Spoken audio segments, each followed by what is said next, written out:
Imagine this. It's a sweltering afternoon in Bombay, India.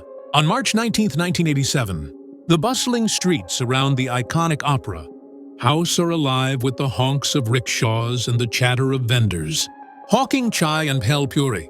Inside the gleaming showroom of Tribhovandas Bhimji Zaveri and Sons Jewellers, one of the city's most prestigious diamond merchants, owner Pratap Zaveri wipes sweat from his brow as he oversees his staff polishing trays of sparkling gems. The air is thick with the scent of incense and polished gold. Suddenly the door swings open, and a group of stern-faced men in crisp uniforms march in, badges glinting under the fluorescent lights. "This is a CBI raid," their leader announces coldly, flashing a document that looks every bit official. Hearts race, palms sweat. No one questions it. But what if this raid was nothing more than smoke and mirrors? An elaborate illusion designed to vanish millions in jewels right under their noses? This is the true story of the 1987 Opera House heist, a daring deception that fooled an entire city and left investigators chasing shadows for decades. To understand how this audacious crime unfolded, we must rewind just 2 days earlier, to March 17, 1987. In the Classifieds section of the Times of India, Bombay's leading newspaper, a small ad caught the eye of ambitious young graduates across the city. It read, "Dynamic graduates for intelligence, officer post and security officer post. Report for an interview at Taj, Intercontinental between 10 a.m. and 5 p.m. on 18th of March. No phone number, no company name, just an allure of prestige and opportunity in a country where government jobs were gold dust." The ad was placed by a man who called himself Mon Singh, though authorities would later debate if that was his real name, perhaps Ram Mohan Singh or simply Mohan Singh. Whoever he was, Singh had already set the stage for his masterstroke. He booked room 415 at the luxurious Taj Mahal Palace Hotel, commonly known as the Taj Intercontinental in South Bombay, paying in cash and providing minimal details. His registration listed him as hailing from Trivandrum in Kerala, a southern state far from the urban chaos of Bombay. The next day, March 18th, eager applicants flooded the hotel lobby. More than 24 showed up, dressed in their best shirts and ties, resumes in hand. Singh, a tall, composed figure in his mid-30s, with a neatly trimmed mustache and an air of authority, conducted interviews in the rented room. He spoke with the confidence of a seasoned bureaucrat, quizzing them on their backgrounds and aspirations. "This is for a special training program with the CBI," he told them, referring to India's Central Bureau of Investigation, the elite federal agency, akin to the FBI. He painted a picture of excitement, undercover operations, national security, and good pay. By the end of the day, he selected 26 candidates, all young men hungry for a break. But this wasn't recruitment, it was casting for a heist. Singh's plan was diabolically simple, yet innovative for its time, earning it the moniker of a futuristic theft in later analyses by criminologists. In an era before widespread internet scams, he leveraged the power of print, media, and human ambition to assemble an unwitting crew. He briefed the group at an office he had rented in Mittal Towers at Nariman Point, Bombay's financial hub. "Tomorrow, we'll conduct a mock raid as part of your training," he explained. "It's to test your composure under pressure. Follow my lead, act professional, and remember, this is all simulated." The recruits nodded eagerly, thrilled at the realism. Singh provided them with fake ID cards, uniforms resembling those of CBI officers, and even a forged search warrant printed on official-looking stationery. Psychological insights from later investigations suggest Singh preyed on their inexperience and desire for legitimacy. Many were recent graduates from modest backgrounds, dazzled by the prospect of serving their country. As the sun climbed high on March 19th, the group assembled outside the Taj. Singh divided them into teams, assigning roles like inspectors and assistants. They boarded a hired bus, hearts pounding with a mix of nerves and excitement. "Stay in character," Singh reminded them as they approached the Opera House district, a vibrant area named after the historic Royal Opera House Theatre nearby. The jeweler's store, Tribhovandas Bhimji Zaveri and Sons, often abbreviated as TBZ, was a fortress of wealth. Founded in 1864, it catered to Bombay's elite, with vaults brimming with diamonds, gold necklaces, and precious stones. Security included CCTV cameras, a rarity in 1987, India, and a licensed revolver for protection. But no one anticipated an attack from within the system. At exactly 2:15 p.m., the bus pulled up outside the store. Singh led the charge, striding in with 8 to 10 officers in tow. The showroom fell silent as he approached Pratap Zaveri, who was attending to customers. "I'm Mon Singh from the CBI," he declared, his voice steady and commanding. He produced the fake warrant, claiming it authorized a search for smuggled goods. "We have intelligence about illegal diamonds here. Cooperate or face arrest." Zaveri, stunned, glanced at the document. It bore seals and signatures that appeared authentic. In India, where bureaucratic power was absolute, questioning authorities could mean trouble. "Turn off the cameras," Singh ordered, and the staff complied, flipping the switch on the surveillance system. He demanded the revolver be handed over for safekeeping, and it was. What followed was 45 minutes of orchestrated chaos, masterfully disguised as procedure. Singh's team fanned out, inspecting trays of jewelry. They demanded samples for testing: diamond rings, gold chains, emerald pendants, stuffing them into large polythene bags. Cash from the registers, amounting to about Rs 3.75 lakh, around $29,000 USD at the time, was also collected as evidence. The recruits, believing it was all part of the mock exercise, played their parts convincingly, barking orders, taking notes, and maintaining stern expressions. Customers were herded to one side and told to remain calm. Zaveri and his staff, sweating under the pressure, assisted without resistance. Psychological tension mounted. Zaveri later recounted in police statements how his mind raced, wondering if this was retribution from some business rival or a genuine probe. Singh, ever the director, kept things moving. "We need to check the vault," he said, leading a few men to the back. More items vanished into bags. The atmosphere was thick with suspense. Whispers among staff hinted at doubt, but fear silenced them. At one point, a recruit hesitated, but Singh shot him a glare. "Remember your training." No guns were drawn, no violence erupted. It was pure psychological dominance.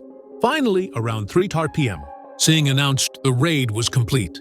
He instructed most of the group to board the bus and head back to the hotel for debriefing, but he and 2 accomplices, carrying briefcases bulging with the loot, peeled off, claiming they had to oversee another operation. The bus departed, leaving Zaveri and his team in a daze. For nearly an hour, they waited, expecting the officers to return with receipts or explanations. When none came, panic set in. Zaveri dialed the real CBI, only to learn no such raid was authorized. The police were summoned, sirens wailing through the crowded streets. By then, Singh had vanished like a ghost. Taxi records showed he hailed a cab from the Taj to Vileparle, a suburb, then switched to an auto rickshaw. His trail ended there. The recruits, arriving back at the hotel, found room 415 empty. Confusion turned to horror as police rounded them up that evening. "We thought it was training," one protested in interrogations. Most were released after verifying their innocence. They were pawns, not perpetrators. The heist netted jewelry worth an estimated R20 lakh, about $154,000 USD then, or over $400,000 today, plus cash, though initial reports inflated it to 35 lakh. Adjusted for inflation, the total haul equates to roughly $520,000 in modern terms. But the real value lay in the audacity, the hologram of legitimacy, an illusion so convincing it fooled everyone from graduates to jewelers. As news broke, Bombay buzzed with shock.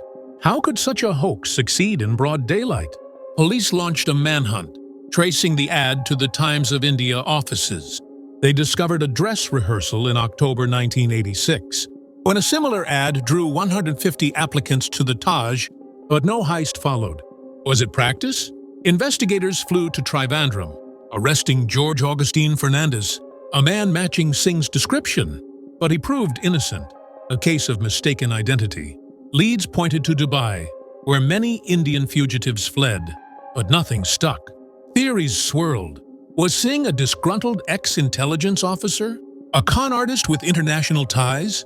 The Bombay police were now racing against time, their precinct buzzing with urgency as the sun set on March 19th. In 1987, the audacious heist at Tribhovandas Bhimji Zaveri and Sons Jewellers had left the city reeling. Its details splashed across newspapers like The Indian Express and Blitz. Headlines screamed, "CBI imposters loot jewelry, worth lakhs." The public was captivated, equal parts horrified and fascinated by the sheer ingenuity of the crime.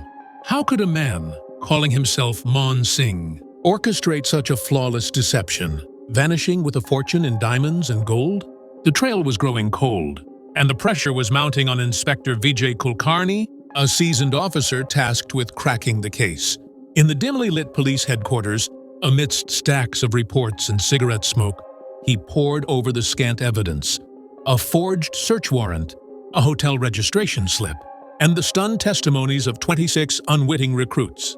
Kulkarni's first move was to dissect the Operations Foundation, a classified ad in the Times of India. Detectives visited the newspaper's offices, learning that the ad was placed in person on March 16th by a man who paid cash and gave no verifiable details. He was described as polished, with a clipped accent that hinted at education. Possibly from southern India, the ad's simplicity was its genius. It preyed on the aspirations of Bombay's youth, luring them with the promise of a coveted government job. Kulkarni interviewed the recruits, who were detained briefly at Kolaba police station. Their stories aligned. They were naive, eager, and completely unaware of the real plot. One, a 23-year-old named Anil Sharma, recounted Singh's charisma. He spoke like he owned the room, said we were the future of the CBI. Psychological profiles later suggested Singh was a master manipulator, exploiting trust in India's bureaucratic system, where officialdom was rarely questioned. The investigation zeroed in on the Taj Mahal Palace Hotel, where Singh had rented room 415. Staff recalled him as unremarkable, tall, with a mustache, always in a suit, paying up front in crisp notes. The registration form listed Trivandrum as his home, but calls to Kerala police yielded no leads on Mon Singh. The rented office at Mittal Towers was another dead end. Singh had leased it for a week under a false name, leaving no fingerprints. The forged warrant, however, offered a clue. Its paper quality and seals mimicked CBI documents so closely that experts initially thought it was genuine. Kulkarni suspected Singh had access to high-quality printing, possibly through underworld contacts in Bombay's thriving black market. The heist's execution fascinated criminologists, who later dubbed it the Hologram Hoax for its illusory perfection. In 1987, Bombay was a hub of ambition and chaos, with a burgeoning middle class and a shadowy underbelly of crime. Singh's plan exploited this duality, blending modern tactics with old-school confidence trickery. He didn't need guns or brute force, just a convincing facade.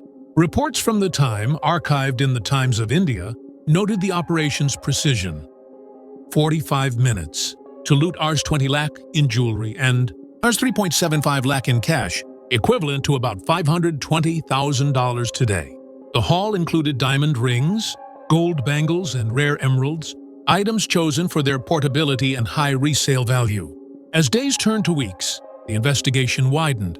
Police raided printing presses across Bombay, suspecting the forged documents came from a local source. They uncovered a lead pointing to a small press in Dadar, but the owner claimed ignorance, saying a man paid for a rush job without leaving a name. Kulkarni's team also traced the uniforms, standard khaki, easily bought from textile markets like Crawford. The bus, hired from a local operator, was returned hours after the heist, its driver oblivious to the crime.